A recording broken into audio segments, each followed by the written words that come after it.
1996 में जब दुनिया का एक प्रसिद्ध और सम्मानित पुरस्कार वर्ल्ड फूड प्राइज पाने वाले नामों की घोषणा हुई, तब समूचे विश्व की निगाहें भारत की ओर घूम गईं। हिंदुस्तान की जिस शख्सियत को यह पुरस्कार मिला, वो थे किसानों के महानायक गुरुदेव सिंह खुश। ये पुरस्कार उन महानायकों को दिया जाता है जो देश और दुनिया में खाद्य की गुणवत्ता और उपलब्धता के लिए क्रांतिकारी कदम उठाते हैं। गुरुदेव सिंह खुश खाद्य क्रांति लाने वाले उन्हीं सूरमाओं में एक थे। सन 1935 आजादी के पहले का वक्त था। अविभाज्य भारत के पंजाब प्रांत के छोटे से गांव खटकर कला, जहां भगत सिंह जैसे क्रांतिकारी जननायक का जन्म हुआ था। इसी गांव में डॉक्टर खुश का ननिहाल था, जहां वो अगस्त महीने की 22 तारीख को एक कृषक परिवार में जन्मे थे। मेरी पैदाइश एक छोटा सा गांव है जलंधर डिस्ट्रिक्ट में, खटकड़ कलां। वो मेरे नानके घर मेरी पैदाइश हुई थी और मुझे बड़ा शौक़ था खेती बाड़ी करने का, और हमारे जो कज़न वगैरह थे उनके साथ खेला करते थे और एनिमल वगैरह का केयर करनी, कोई पौधे वगैरह भी देख लेते थे। और फिर हमारे जो फार्म शेड था, वहाँ एक मैंगो का दरख्त था, उस पर चढ़ते थे और बड़ा शौक़ था खेलने का और फार्म पर जो फ्री लाइफ। घर परिवार के सब लोग खेती किसानी से ही जुड़े थे, इसलिए डॉक्टर खुश का बचपन भी खेतों में जुताई, बुआई, सिंचाई, कटाई जैसे कामों में घर के बड़े लोगों का हाथ बटाते हुए गुजरा। साथ ही साथ पढ़ाई भी होती रही। प्राथमिक कक्षाओं के लिए तो गांव में स्कूल था, लेकिन 5वीं के बाद की पढ़ाई के लिए उन्हें 7-8 मील दूर जाना होता था।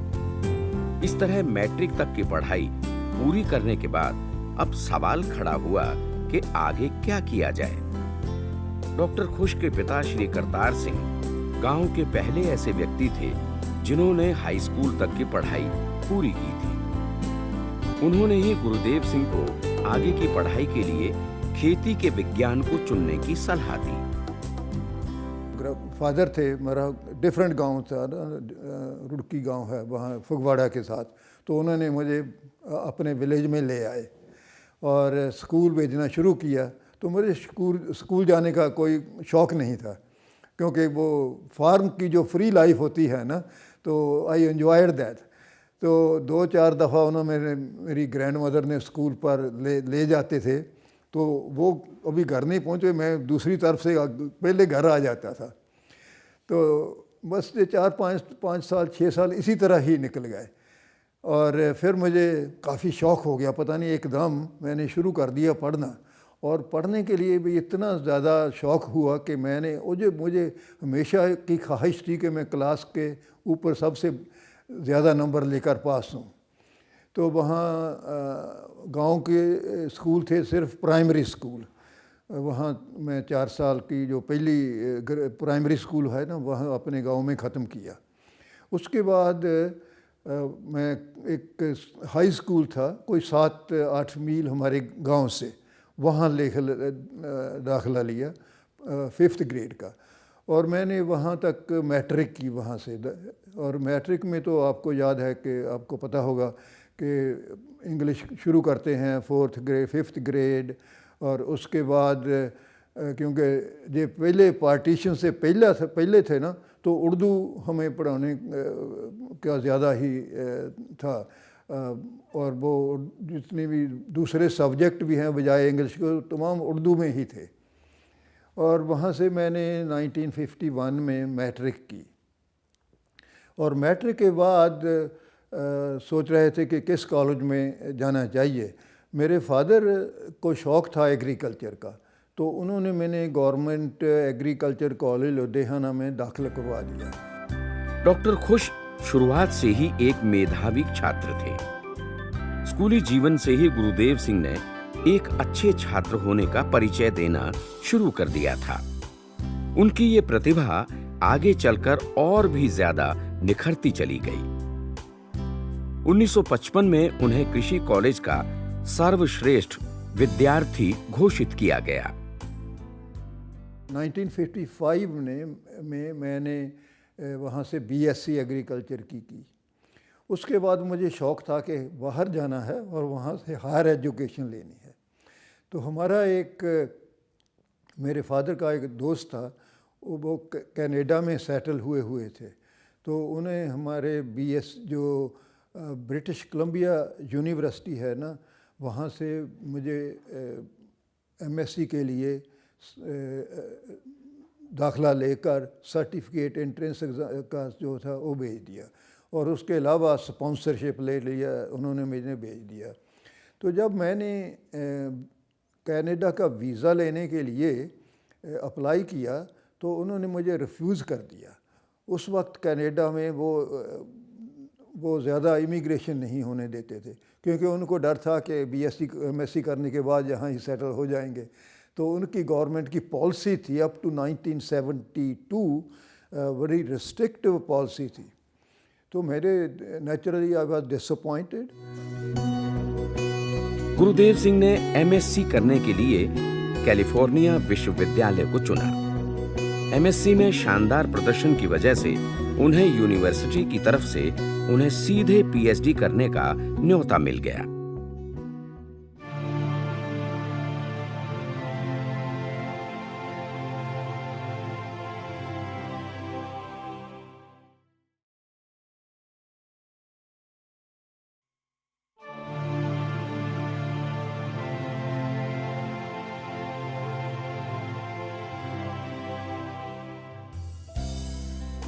देश को अभी नई नई आजादी मिली थी। स्वतंत्रता की इस नई बयार में देश की युवा पीढ़ी भी धीरे धीरे अपने पंख फैला रही थी। उम्मीदों की नई फसलें भारतवासियों के दिलों में अंकुरित होने लगी थी। अपनी माटी के लिए कुछ कर गुजरने का जज्बा युवा गुरुदेव सिंह के मन में भी उमड़ने लगा। लेकिन गुरुदेव सिंह ये जानते थे कि उच्च शिक्षा के बिना उन्हें उनकी मंजिल नहीं मिल सकती थी, और तब उच्च शिक्षा के लिए विलायत जाना ही एकमात्र जरिया था। मैंने सोचा कि इंग्लैंड चलते हैं, वहाँ जाकर थोड़ी देर काम करेंगे और फिर कोई देखेंगे कि इंग्लैंड में पढ़ना है या यूएसए में जाना है। कुछ थोड़े मुझे मनी भी बोरो करनी पड़ी कुछ रिश्तेदारों से वहाँ जाने के लिए। तो वहाँ इंग्लैंड में मैं एक फैक्ट्री में काम किया। जो पैसे मैं उधारे लिए हुए थे वापस किए, और वहाँ मैं 1.5 साल फैक्ट्री में काम किया। और दौरान उसके मैंने यूनिवर्सिटी 3-4 यूनिवर्सिटी में यूएसए में अप्लाई कर दिया। अपनी माटी के लिए कुछ कर गुजरने की चाह इस प्रतिभाशाली और ऊर्जा से भरे नौजवान को भला कैसे रोक पाती। नौजवान गुरुदेव सिंह ने दुनिया की तमाम चुनौतियों को अपने हौसले की नाव की पतवार बना लिया, और एक के बाद एक नित नई मंजिलों की तरफ गुरुदेव सिंह खुश्क कदम बढ़ते चले गए। और अमेरिका जैसे देश के नामी विश्वविद्यालयों से गुरुदेव सिंह को बुलावा आ गया। और कई 2 यूनिवर्सिटी ने मुझे स्कॉलरशिप भी ऑफ़र किया, लेकिन मुझे चॉइस थी कैलिफोर्निया में जाने के लिए। वहाँ यूनिवर्सिटी ऑफ कैलिफोर्निया डेविस एक टाउन है सैक्रामेंटो के साथ, वहाँ मुझे एडमिशन मिल गई, और उन्होंने मुझे फाइनेंशियल सपोर्ट भी बहुत अच्छी दी। गुरुदेव सिंह ने एमएससी करने के लिए कैलिफोर्निया विश्वविद्यालय को चुना। एमएससी में शानदार प्रदर्शन की वजह से उन्हें यूनिवर्सिटी की तरफ से उन्हें सीधे पीएचडी करने का न्योता मिल गया। मैंने वहाँ जाकर 1957 मैंने वहाँ जाकर पीएचडी का एमएससी का पहले शुरू काम किया। लेकिन जो हमारा प्रोफेसर था उसने कहा कि आपको एमएससी में अच्छे ग्रेड, फर्स्ट 2 ईयर में अच्छे ग्रेड आ जाएंगे तो आप सीधा पीएचडी के लिए जा सकते हैं। तो फिर मैंने पीएचडी 1960 में की वहाँ जेनेटिक्स में, और उसके बाद मैंने पोस्ट डॉक्टरल काम शुरू किया। 4-7 साल वहाँ यूनिवर्सिटी में पोस्टर रहे। वैज्ञानिक शोध के माध्यम से खेती के तौर तरीकों को उन्नत बनाना और दुनिया भर में अनाज की बढ़ती हुई मांग को पूरी करना ही डॉक्टर गुरदेव सिंह खुश के जीवन का लक्ष्य था। लिहाजा 1960 में डॉक्टरेट करने के बाद जब विश्वविद्यालय की ओर से उन्हें आनुवांशिक विभाग में ही सहायक की नौकरी का प्रस्ताव मिला तो उसे उन्होंने सहर्ष स्वीकार कर लिया। कैलिफोर्निया विश्वविद्यालय के आनुवांशिक विभाग में गुरुदेव सिंह खुश ने 1960 से 1967 तक यानी 7 साल काम किया।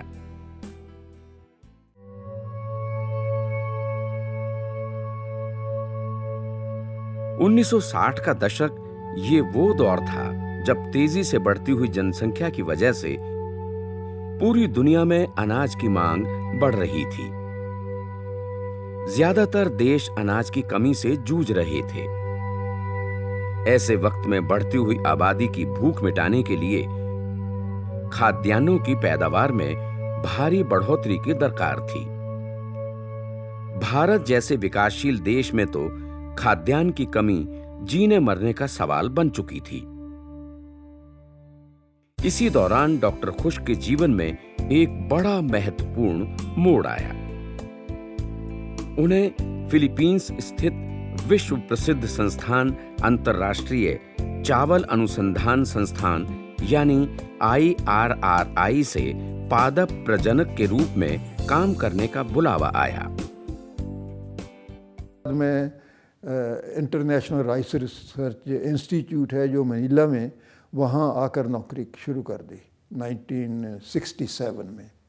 वहाँ मैंने 35 इयर्स काम किया और काम था उस पर राइस ब्रीडिंग, राइस की नमी किस्में निकालने के लिए, और राइस जेनेटिक्स।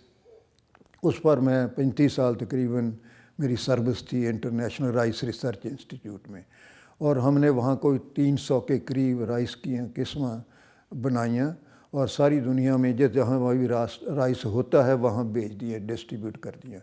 और उससे जो ग्रीन रेवोल्यूशन हुआ है तो तकरीबन 2 फसलों में हुआ है, कणक में और राइस में। तो राइस में जो ग्रीन रेवोल्यूशन आया है वो हमारा काम था। वहाँ और भी साथी थे, लेकिन मैं चेयरमैन था प्लांट ब्रीडिंग डिपार्टमेंट का, इसलिए ज़्यादा काम मेरा था राइस को डिस्ट्रीब्यूट करनी है जो नमियाँ किस्में हैं। तो मैंने बड़े मुल्कों को विज़िट भी किया ताकि जो वहाँ के कोई राइस साइंटिस्ट हैं उनके साथ किया जाए। तो मैंने 69 कंट्री विज़िट की और 202 में मैंने वहाँ मेरी रिटायरमेंट हो गई। रिटायरमेंट होने के बाद मैं वापस यूनिवर्सिटी ऑफ कैलिफोर्निया चला गया और उन्होंने मुझे वहाँ प्रोफेसर लगा दिया। तो थोड़ा बहुत रिसर्च का काम कम ही था, लेकिन वहाँ टीचिंग और लेक्चर वगैरह करने का काम था। दुनिया की आधी से ज्यादा आबादी के लिए चावल ही मुख्य भोजन हुआ करता था। ऐसे में चुनौती थी चावल की ऐसी किस्में विकसित करना जो कम समय, कम लागत और कम जमीन में ही अच्छी और बेहतर पैदावार दे सकें।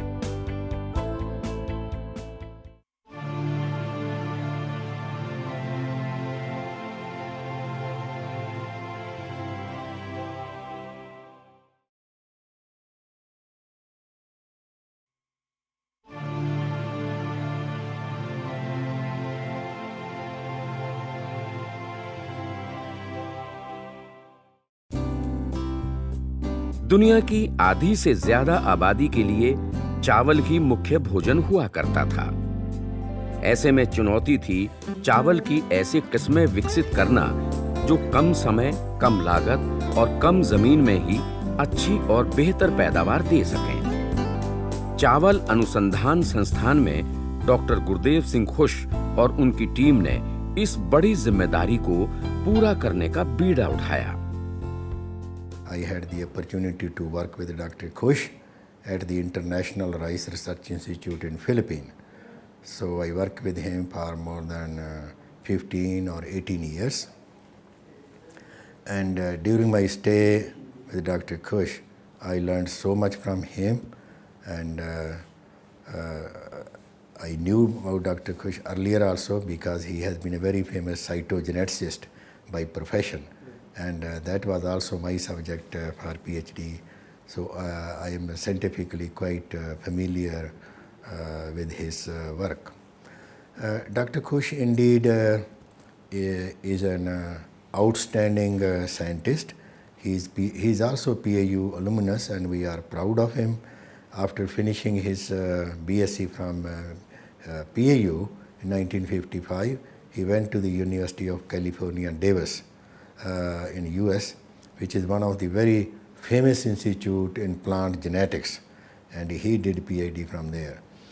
After finishing his PhD, he worked there for a couple of years at Davis, and then he moved to International Rice Research Institute.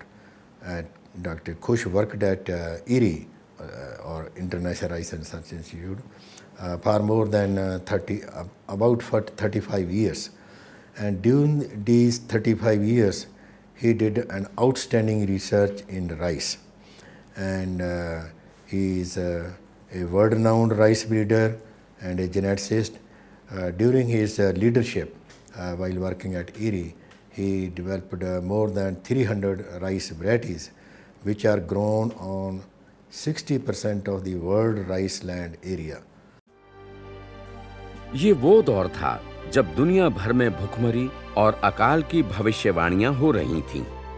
कहा जा रहा था कि आने वाले 10-15 सालों में स्थितियां ऐसी भयावह हो जाएंगी कि दुनिया भर में आर्थिक और सामाजिक व्यवस्थाओं की कमर टूट जाएगी। समूची मानवता के ऊपर एक अनिश्चित और डरावने भविष्य की तलवार लटक रही थी। लेकिन ऐसे वक्त में कुछ महानायकों ने इस गंभीर होते संकट से निपटने के लिए कमर कस ली थी। ये लोग ही थे जो हरित क्रांति के आधार स्तंभ बने। इनमें सबसे पहले जो नाम आते हैं, उनमें से एक नाम डॉक्टर नॉर्मन बोरलॉग का है, जिन्होंने मेक्सिको में काम करते हुए अपने सहयोगियों के साथ मिलकर गेहूं की पैदावार और गुणवत्ता में क्रांतिकारी परिवर्तन की शुरुआत की। और दूसरा नाम डॉक्टर गुरदेव सिंह खुश का है, जिन्होंने फिलीपींस के चावल अनुसंधान संस्थान में अपने सहयोगियों के साथ मिलकर चावल की गुणवत्ता और पैदावार में क्रांतिकारी सुधार किया। हरित क्रांति से पहले उष्ण कटिबंधीय और उपोष्णीय कटिबंधीय देशों में चावल की जो किस्में होती थीं, उनके पौधे लंबे और बड़ी-बड़ी पत्तियों वाले थे, जिनका तना कमजोर होता था। ये पौधे कीट पतंगों और बीमारियों के आसान शिकार थे, जिस वजह से इनकी उपज भी बेहद कम थी। मिट्टी में नाइट्रोजन की कमी पूरी करने के लिए जब नाइट्रोजन फर्टिलाइजर का प्रयोग किया जाता था, तब इन पौधों की हालत और भी बुरी हो जाती थी। तना कमजोर होने की वजह से पूरी फसल जमीन पर आ जाती थी। बहुत कोशिश करने पर भी एशियाई देशों में इनकी पैदावार 1-2 टन प्रति हेक्टेयर से ज्यादा नहीं हो पाती थी। पैदावार बढ़ाने के लिए चावल में ऐसी किस्मों की दरकार थी जिनकी प्रतिरोधी क्षमता अच्छी हो और जो नाइट्रोजन से पोषण लेने में सक्षम हो। इस चुनौती को पूरा करने के लिए चावल अनुसंधान संस्थान में डॉक्टर गुरदेव सिंह खुश और उनकी टीम द्वारा जो खोजें की गईं, वो कृषि विज्ञान के इतिहास में ही नहीं, समूची इंसानियत की इतिहास यात्रा में मील के पत्थर साबित हुई। आनुवांशिकी के जरिए पौधे की बेहतर किस्में विकसित करना एक ऐसा वैज्ञानिक तरीका है जिसमें दुनिया भर से हजारों किस्मों का परीक्षण किया जाता है। फिर अलग-अलग किस्मों के केवल अच्छे गुणों वाले जीन्स को मिलाकर ऐसी नई किस्में विकसित की जाती हैं जिनमें सिर्फ अच्छी खूबियों का समावेश हो। डॉक्टर गुरदेव सिंह खुश की अगुवाई में चावल की जो नई किस्में विकसित की गईं, वे रोगाणुओं और बीमारियों के प्रति जबरदस्त प्रतिरोधी क्षमता रखती थीं। चावल की इन नई किस्मों से पैदावार में बढ़त हासिल हुई। इसका असर ये हुआ कि हर साल दुनिया भर के किसानों की जेब से जो करोड़ों डॉलर कीटनाशकों की खरीद में खर्च हो जाते थे, वो अब बचने लगे। इसके अलावा कीटनाशकों से पर्यावरण और मिट्टी पर जो दुष्प्रभाव होते थे, उनसे बचने की राह भी प्रशस्त हुई। जो ग्रीन रेवोल्यूशन से पहले जो राइस की किस्में सी ना, वो बड़ी टॉल होती थी, तकरीबन 150 सेंटीमीटर के करीब जो नो। तो अगर उस पर फर्टिलाइज़र वगैरह लगाया जाए तो they grew even taller, then they used to fall over, what we call lodging. So maturity time they used to be flat on the ground जो नो। तो उनकी जो पैदावार होती थी मैक्सिमम उस वक्त 3 या 4 टन पर हेक्टर होती थी, लेकिन जो एवरेज राइस की प्रोडक्टिविटी थी वर्ल्ड में, that was 2 tons per hectare. और जो नमी किस्में जो निकाली हैं ना, वो छोटी उनका है हाइट, तकरीबन 100 सेंटीमीटर, 90 to 100 सेंटीमीटर, और वो प्रोडक्टिव बहुत हैं। उसको अगर फर्टिलाइज़र पाया जाए तो वो डिगती नहीं है। इसलिए उनकी पैदावार मैक्सिमम आप 10 टन के करीब 1 हेक्टर में ले लेते हैं। एवरेज जो हुआ वो तो तकरीबन 5 टन के करीब है। पहले जो एवरेज वर्ल्ड प्रोडक्शन थी 2 टन थी, अब 5 टन हो गई एवरेज। और उस पर जो फूड सिक्योरिटी है ना, उसका बहुत असर हुआ। तो आपको मालूम होगा कि हिंदुस्तान में 1950-60 के करीब हम 10 मिलियन टन्स अनाज बाहर से लाते थे तो अपनी पॉपुलेशन को फीड करने के लिए। अब हम 4-5 मिलियन टन्स एक्सपोर्ट कर रहे हैं। जो लोग खुद को किसी बड़े लक्ष्य को समर्पित कर चुके होते हैं, जिन्होंने अपने काम से मानवता की सेवा करने की राह चुनी होती है, उन्हें अपने निजी जीवन में कई कुर्बानियां भी देनी पड़ती हैं। जो समय परिवार और बच्चों के लिए होता है, उसे भी काम में लगाना पड़ता है। ऐसे में डॉक्टर खुश को अपने परिवार से, अपनी पत्नी से पूरा सहयोग मिला, जिससे वो परिवार की जिम्मेदारियों से निश्चिंत होकर अपने काम में लगे रह सके। डॉक्टर खुश जैसी विभूतियां ना तो पुरस्कारों की मोहताज होती हैं, ना ही इनका लक्ष्य पुरस्कार बटोरना होता है। मानव सेवा को ही ये सबसे बड़ा और असली पुरस्कार मानते हैं। पुरस्कारों द्वारा प्राप्त राशि में से 3.5 करोड़ रुपए डॉक्टर खुश ने पंजाब कृषि विश्वविद्यालय को दान स्वरूप दे दिया। इस राशि की मदद से विश्वविद्यालय कृषि विज्ञान के क्षेत्र में अनुसंधान को बढ़ावा देने के लिए एक फाउंडेशन की स्थापना की गई है। आज डॉक्टर खुश की उम्र 80 साल से ऊपर हो चुकी है, लेकिन आज भी वो उतने ही युवा हैं। वही हौसला है, वही जज्बा है उनमें। किसानों का इतिहास जब तक जिंदा रहेगा, किसानों के इस महानायक के जीवन को, उनके काम को और उनकी महान उपलब्धियों को हमेशा याद किया जाता रहेगा।